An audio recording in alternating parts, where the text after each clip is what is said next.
Hey guys, it's LegoMatic9, and today I'm going to be doing a video on my custom LEGO minifigures from Star Wars Episode 1, The Phantom Menace. Now this is the first video of my prequel trilogy series of minifigures, but this time around I'm going to be changing up the way I do things in regard to how many figures I make for each movie in this trilogy in comparison to my original trilogy series of minifigures. The way I did my original trilogy series was I made all of the characters from every single film that I wanted to, but this time around I'm just going to be making one version of each character for the entire trilogy. So I'm not going to be making several versions of Anakin or Obi-Wan or any of those other characters that appear in all three of the movies. I'm just going to be making the characters that stand out most to me from each of the films. So, since The Phantom Menace isn't really my favorite of the prequels, I decided to make just the two characters that stood out to me the most, that being Qui-Gon Jinn and Darth Maul. So without further ado, let's go ahead and jump into the close-ups on these guys. Always remember, your focus determines your reality. So we're going to kick things off with Qui-Gon Jinn. Now, I'm just really excited to show you guys both of these minifigures just because I've had the Phantom Menace project on the back burner for a long time. I've been talking about working on Phantom Menace figures and just prequel figures in general for months now. I think I mentioned that like right after I did my Return of the Jedi video, which was like early October, I think. But then Battlefront and The Last Jedi and then just extra stuff with school and other things with life just got in the way, and I just didn't find any motivation and any free time to work on these guys. But I finally found some, and I really love how these guys turned out. And just working on these guys and having them finished just makes me so much more excited to work on other prequel-era minifigures for Attack of the Clones, for Revenge of the Sith, and then eventually the Clone Wars. So with these guys out of the way, I can actually focus on making those guys now, which I'm really, really looking forward to. So with Qui-Gon here, we'll just move right on to him. He's armed with his green lightsaber, which has got a custom hilt made out of a black lightsaber hilt that has extra detail glued onto the bottom, and then some silver and some red painted up. So really digging that. I don't really think that warrants a tutorial because it is quite simple. I imagine you guys could pretty much figure that out for your own. So on the figure here, in terms of what I painted and stuff, we've got the boots painted on there. The torso has a bunch of cloth glued on for the robes that was just cut from a Cape Mattis trench coat. So all the cloth is just from Cape Mattis and just other materials that they make there. So those will wrap all the way around to the back as well. The back's kind of sloppy because the gluing got a little weird back there, but it's the back, so it doesn't really matter. So he's got the robes painted on here, all glued on and then painted with some tan. Everything is outlined with a dark brown, which looks really good in my opinion. He's got the flesh painted at the top. Got the brown belt with the buckles and the little gadgets and stuff painted on there. He's got a pocket on this side and then also two pockets on that side, which look pretty good. And then the head and the hair is just your normal Qui-Gon Jinn hair. I think this is the head from one of these Sith Infiltrator sets from like 2011 maybe. I can't remember. It was a while ago. But it's not the most current Qui-Gon head, so I am thinking about getting that one at some point and replacing that, but that probably won't happen. I just saw that I got suggestions to use that head rather than this one. But this one I think works fine. It looks enough like him, and I'm just satisfied with it. So, yeah, Qui-Gon is pretty simple. I think he took me like a weekend to make. He wasn't really anything too complicated, but I'm still really pleased with the result. At last we will reveal ourselves to the Jedi. At last we will have revenge. You have been well trained, my young apprentice.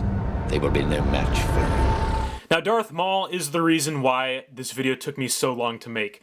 I was just absolutely dreading working on this guy. Just sculpting the horns and painting the face was just something I was very afraid to do, and I couldn't muster up the courage or the motivation to do so until recently. And I have to tell you guys that I'm just very, very pleased with how this guy turned out. Before I start gushing on the head too much, let's talk about some simpler parts of this minifigure, such as the lightsaber.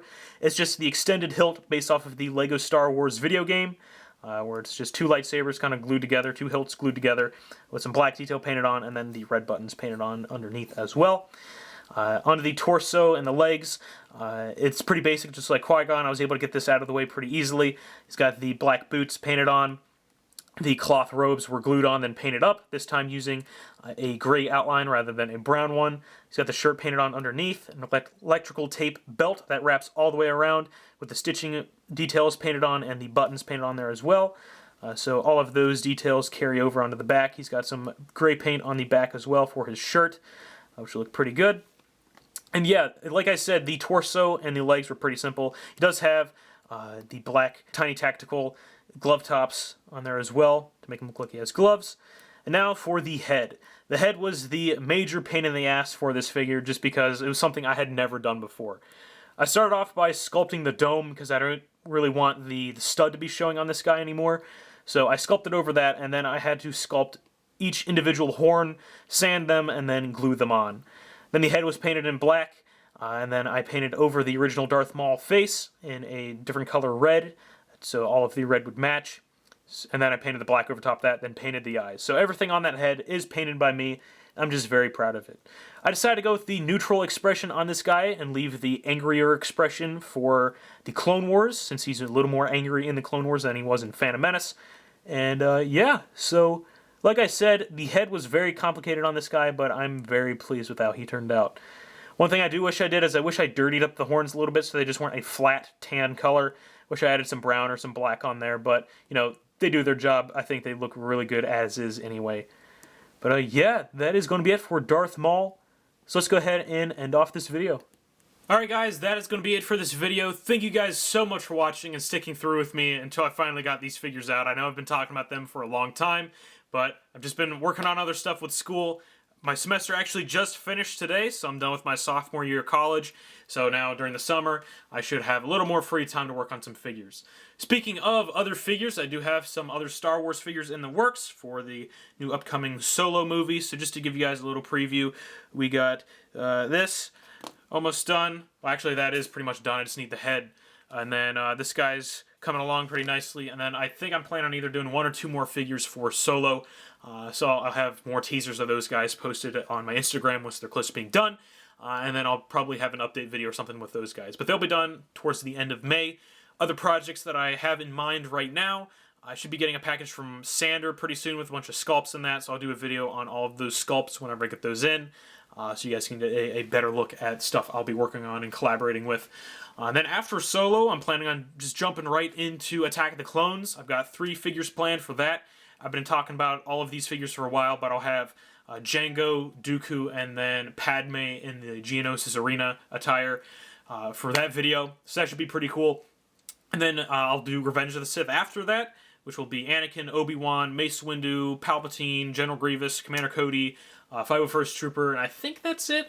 I don't think I'm planning on doing a Yoda, just because I already have a pretty good Yoda. So I don't know. We'll see how it goes, but those are the figures I have planned. So let me know which of those figures you guys are looking forward to the most. If you guys have any other Star Wars figure suggestions that you'd like to see me make for any of those movies, just let me know, and I'll be sure to take them into consideration. But other than that, thank you guys so much for watching. Remember to like, comment, and subscribe if you haven't already. Go check out all of my other social media accounts, which will all be linked to in the description below. May the 4th be with you, and I will see you guys later.